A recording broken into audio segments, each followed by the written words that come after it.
السلام عليكم ورحمة الله وبركاته.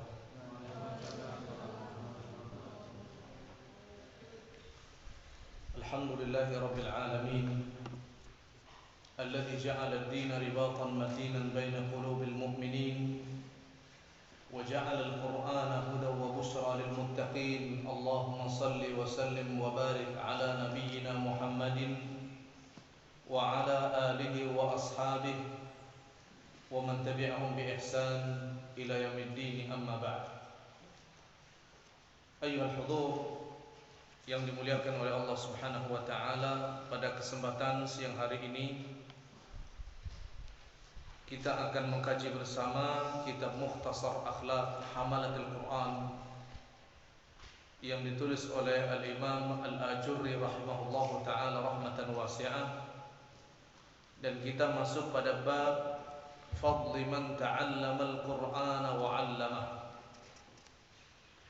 Bab tentang keutamaan orang yang mengajar Al-Qur'an, yang belajar Al-Qur'an dan mengajarkannya. Keutamaan orang yang belajar Al-Qur'an dan mengajarkannya. Belajar Al-Qur'an mencakup belajar hurufnya, belajar makhrajnya, belajar maknanya, tafsirnya, belajar qiraatnya. Semua yang berkaitan dengan Al-Quran ini termasuk dalam bab tersebut. Fadl man ta'allama Al-Quran, keutamaan bagi orang yang belajar Al-Quran. Baik belajar melalui madaris, melalui sekolah, atau halaqah-halaqah tahfidz Al-Quran, atau kutab, atau maqra'ah dan lain sebagainya, ini termasuk dalam bab ini. Fadli man ta'allama Al-Qur'ana wa 'allamahu. Demikian juga yang mengajarkannya, baik itu mengajar membaca, belajar membaca Al-Quran, belajar huruf hijaiyah, belajar tahsin, tajwid, belajar tafsirnya, belajar usul dari ulum Al-Quran, ini termasuk dalam bab ini. Fadli man ta'allama Al-Qur'ana wa 'allamahu.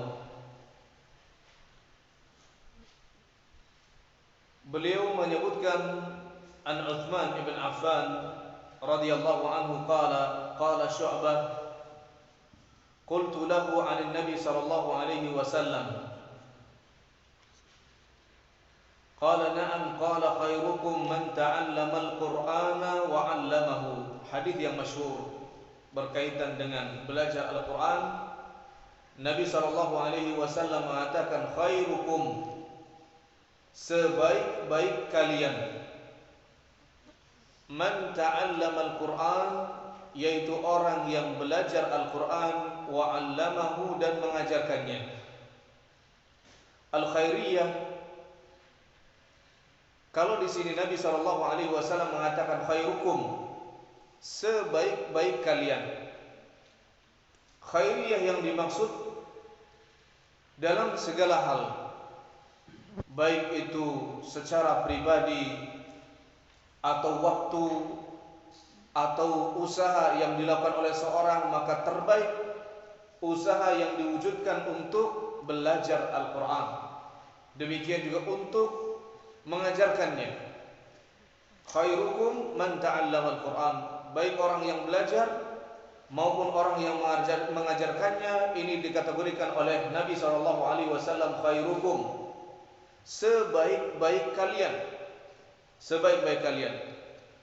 Demikian sebaliknya, orang yang tidak mau belajar Al-Quran, maka ini akan kehilangan dari khairiyah, kebaikan yang dijanjikan oleh Nabi SAW.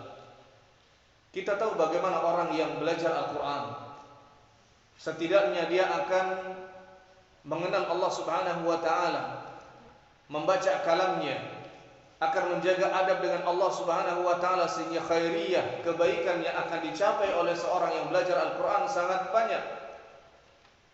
Demikian juga barakah waktu yang dia gunakan untuk belajar Al-Quran. Walaupun sudah berumur, akan tetapi inilah keberkahan yang akan dibagi oleh Allah Subhanahu wa taala bagi siapa orang yang belajar Al-Quran. Maka jangan malu. Walaupun umurnya sudah lebih dari SD atau bahkan sudah 40 tahun, kalau memang tidak atau belum bisa membaca Al-Quran, maka pelajarilah. Maka belajarlah, karena Allah Subhanahu wa taala akan bagi kebaikan kepada orang yang mau belajar Al-Quran. Demikian juga orang yang mengajarkannya. Betapa banyak kaum muslimin yang hari ini hanya melakukan satu sisi, khairukum man ta'allama al-Quran. Ada usaha keras, ada usaha besar untuk belajar Al-Quran. Baik itu belajar lafadznya, membaca Al-Quran tersebut atau menghafalnya. Akan tapi yang sering terjadi, wa'allamahu, betapa banyak orang yang meninggalkan untuk berusaha mengajari Al-Quran. Padahal ini keutamaan yang akan diberi oleh Allah Subhanahu wa taala kepada orang yang mau mengajarkan Al-Quran. Qala Abu Abdurrahman, berkata Abu Abdurrahman As-Sulami, fadzalika alladhi aq'adani maq'adi hada. Abu Abdurrahman As-Sulami rahimahullahu taala rahmatan wasi'ah, beliau ini mengatakan fadzalika alladzi aq'adani maq'adi hadza, karena hadis inilah yang membuatku aku duduk di tempat ini. Karena hadis inilah yang membuat aku duduk di tempat ini.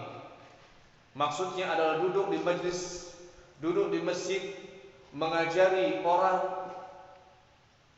Karena hadis tersebut, ingin mengamalkan hadis tersebut, belajar dan mengajari Al-Quran kepada masyarakat. Berapa lama? Fakana yu'allimu min khilafati Uthman ila imra'atil Hajjaj. Abu Abdurrahman As-Sulami rahimahullah, beliau mengajar Al-Quran dari mulai zaman Uthman sampai dengan zaman Hajjaj, Hajjaj bin Yusuf Al-Thaqafi. Para ulama menyebutkan antara khilafah Uthman sampai dengan Hajjaj 72 sana illa 3 ashhur. 72 tahun ngajarin orang abatatha jimha sampai dia membaca Al-Quran. 72 tahun tidak ada bosan-bosannya. Bahkan beliau merasa berkah yang didapat selama mengajari Al-Quran kepada masyarakat sangat luar biasa. 72 tahun. Maka jangan sampai seorang muslim kemudian merasa hina menjadi seorang guru TPQ, guru TPE mengajari Al-Fatihah misalnya. Ma'asyiral ikhwah yang dimuliakan oleh Allah Subhanahu wa taala, bahkan Nabi SAW sendiri sebagaimana yang disebutkan oleh Ibnu Umar radhiyallahu taala anhu, kana Rasulullah sallallahu alaihi wasallam yu'allimuna al-Qur'an. Rasulullah sallallahu alaihi wasallam mengajari kami Al-Quran, mengajari kami dari mulai membaca, dari mulai maksudnya adalah Nabi mentalkinnya sampai para sahabat hafal. Fa idza amara bisujudil Quran sajada wa sajadna ma'ah. Kalau melewati sujud tilawah, ayat sajdah, maka beliau sujud dan kami pun sujud. Demikian yang dituturkan oleh Ibnu Umar radhiyallahu taala anhuma. Jadi mengajari Al-Quran, mengajari membaca Al-Quran itu maham ar-Rasul. Salah satu tugas yang diemban oleh Nabi SAW. Salah satu tugas yang diemban oleh Nabi SAW mentalkin para sahabat membaca Al-Quran. Demikian juga di dalam hadis yang lain, hadis Jabir, kana Rasulullah SAW yu'allimuna al-istikharah min al-umuri kulliha kama yu'allimuna as-surah. Jabir bin Abdullah radhiyallahu taala anhu wa ardhah, beliau mengatakan Nabi SAW mengajari kami tentang istikharah, tentang doa istikharah dari semua urusan kehidupan kami, sebagaimana Nabi SAW mengajari kami surat-surat Al-Quran sedikit demi sedikit demi sedikit demi sedikit, telaten. Maka kalau ada orang yang merasa hina, merasa tidak terpuji, merasa tidak terhormat, tidak mulia dengan mengajari Al-Quran, ini justru yang perlu dicek kembali, yang perlu dibersihkan kembali adalah hatinya. Karena sudah sangat mulia orang yang mengajarkan Al-Quran, walaupun abatatha, hanya sekedar mengajari membaca. Bahkan itu yang diwasiatkan oleh Syekh Albani rahimahullahu taala.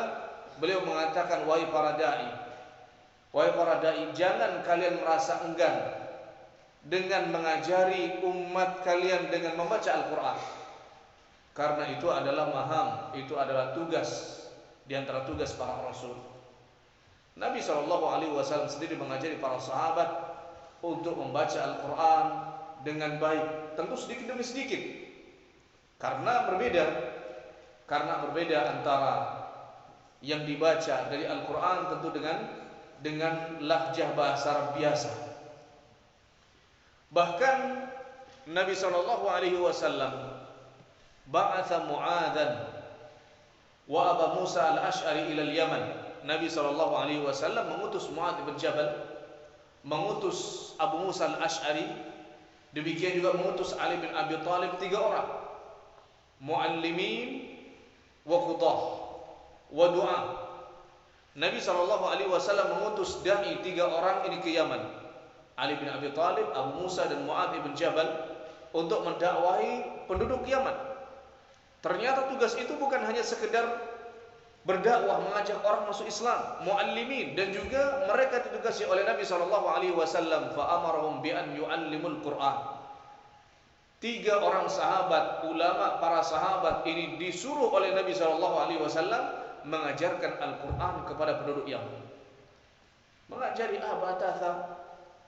Sehingga luar biasa seorang muslim yang mau mengikuti jejak salafun as-salihun, para salaf yang luar biasa. Mereka mengajari Al-Quran dan tidak malu, tidak merasa terhina. Bahkan ini kemuliaan, karena Nabi SAW mengatakan, khairukum man ta'allamal Qur'ana wa 'allamah.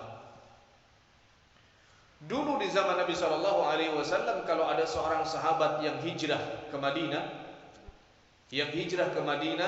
karena waktu itu masih wajib, begitu datang kepada Nabi SAW, lapor kepada Nabi SAW bahwa beliau sudah masuk Islam dan hijrah ke Madinah baru-baru saja, yang pertama kali dilakukan oleh Nabi SAW adalah mendudukkan dia di halaqah Quran. Kamu duduk di halaqah ini sama guru fulan dari sahabat yang sudah lama, yang bisa membaca Al-Quran, belajar Al-Quran. Itu yang pertama kali dilakukan oleh Nabi SAW. Karena orang yang tidak bisa membaca Al-Quran tentunya akan merugi banyak. Kalau orang tidak membaca Al-Quran, tidak bisa membaca Al-Quran, bagaimana mungkin dia akan dekat dengan Al-Quran? Bagaimana mungkin dia akan berusaha untuk memahami kalamullah, firman Allah? Bagaimana dia akan mengenal Allah Azza wa Jalla? Bagaimana dia akan mengenali keimanan yang wajib untuk diimani? Bagaimana dia mengenal Nabi SAW? Bagaimana mengenal dengan hari akhir? Mengenal hukum-hukum Allah Azza wa Jalla? Tidak mungkin. Maka diawali setiap orang yang berhijrah ke Madinah, pasti Nabi SAW mengarahkan untuk belajar Al-Quran terlebih dahulu. Maka jangan bosan dan jangan putus asa. Kalau ada di antara antum yang bacaannya belum baik, belum bagus, masih perlu berlatih tahsin, tajwidnya, bersabarlah. Bersabar. Karena para sahabat radhiyallahu taala anhum, mereka orang-orang yang mulia, generasi yang terbaik umat ini. Begitu mereka berhijrah, yang pertama dilakukan oleh Nabi SAW menempatkan mereka di halaqah-halaqah Quran. Suruh belajar Quran, suruh belajar supaya bacaan mereka bagus, membaca Al-Qurannya baik. Ini yang dilakukan oleh Nabi SAW. Sehingga para salafun as-salihun, mereka juga sangat gigih untuk mengajari Al-Quran. Lihat bagaimana Nafi' ibn Abdurrahman, ahadul qurra, salah satu qurra yang masyhur. Allamal Qur'ana 70 sana. Beliau mengajari orang baca Quran sampai bacaannya bagus, sampai mendapatkan sanad itu 70 tahun. 70 tahun. Bukan karena apa-apa, karena hadis Nabi sallallahu alaihi wasallam, khairukum man ta'allama al-Qur'ana wa 'allama. Khairukum man ta'allama al-Qur'ana wa 'allama. Karena hadis Nabi sallallahu alaihi wasallam ini, mereka menjadi betah, mereka menjadi siap untuk mengamalkan supaya mendapatkan kebaikan yang dijanjikan oleh Nabi sallallahu alaihi wasallam. Demikian juga sahabat atau para salaf yang lain.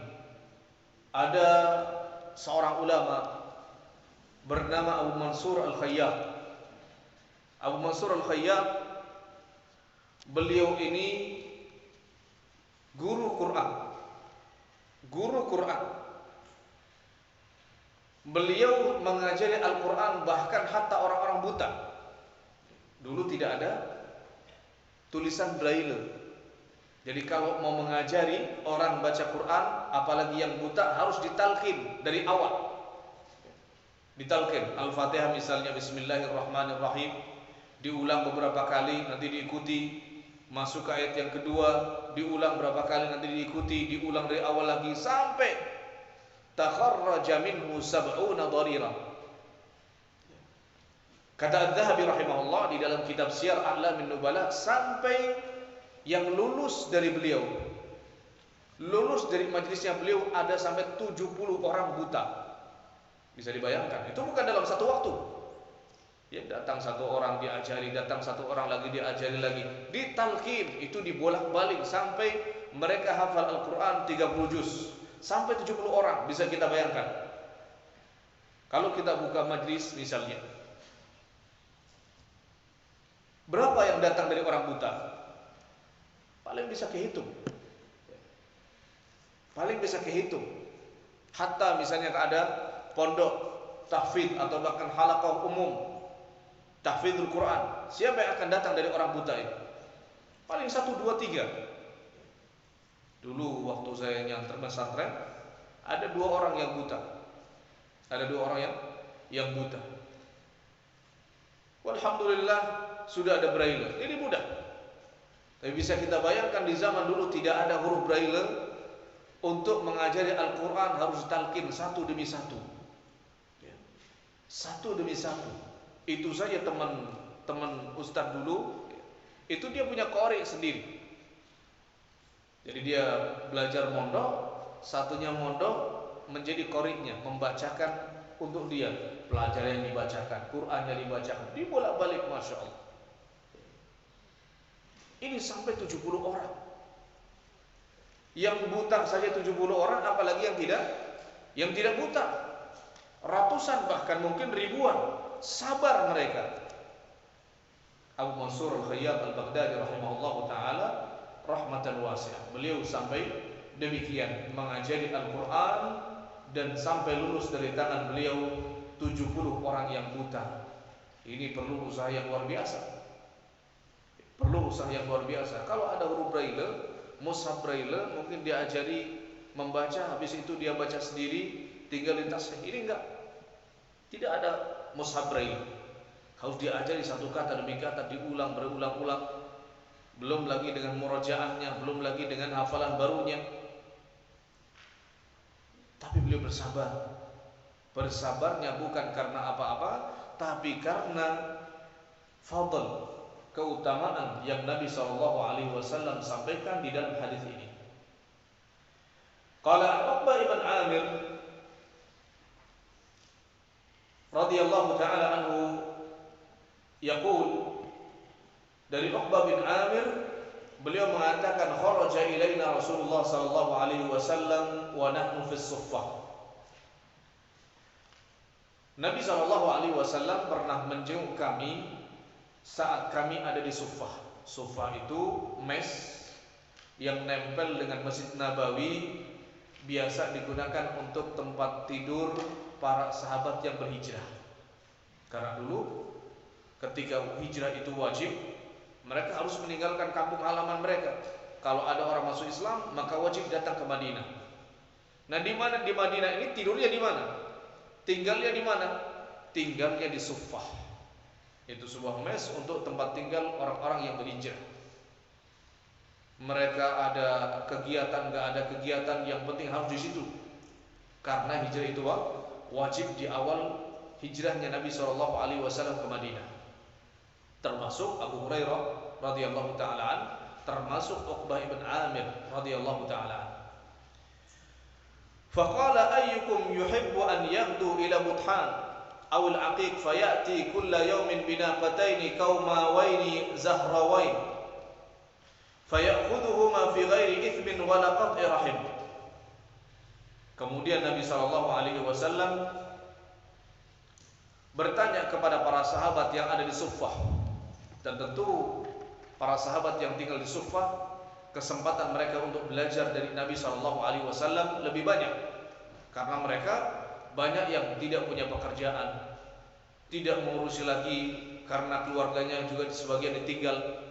Demikian juga harta benda mereka ditinggal, perdagangan mereka tinggal. Jadi datang ke Madinah murni karena lillahi wa li rasulih.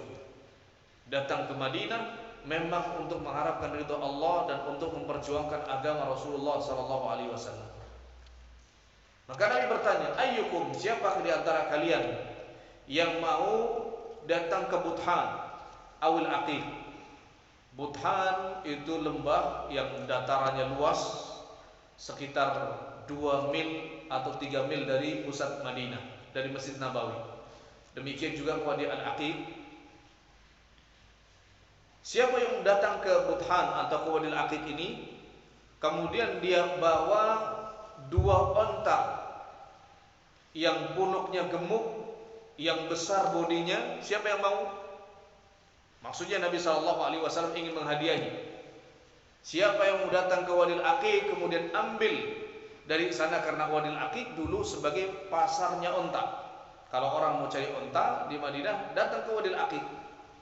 Maka Nabi SAW sampaikan, siapa yang datang ke Buthan atau datang ke Wadi Al-Aqiq, pasar onta ini, kemudian dia balik ke rumahnya bawa 2 onta besar-besar, besar punuknya, besar bodinya. Siapa yang tidak mau kalau dihadiahi onta yang seperti ini? Fayakhudhuha fi ghairi ithmin wala qati'ah. Dia ambil tanpa ada dosa sama sekali, dan tidak ada juga usaha untuk memutus hubungan tali silaturahim. Apa kata para sahabat? Kulluna ya Rasulullah yuhibbu dzalik. Semua kita. Bayangkan, mereka nganggur di mes Suffah, tidak ada pekerjaan, tidak ada makanan, ya, bahkan makanan kadang ada, kadang tidak ada.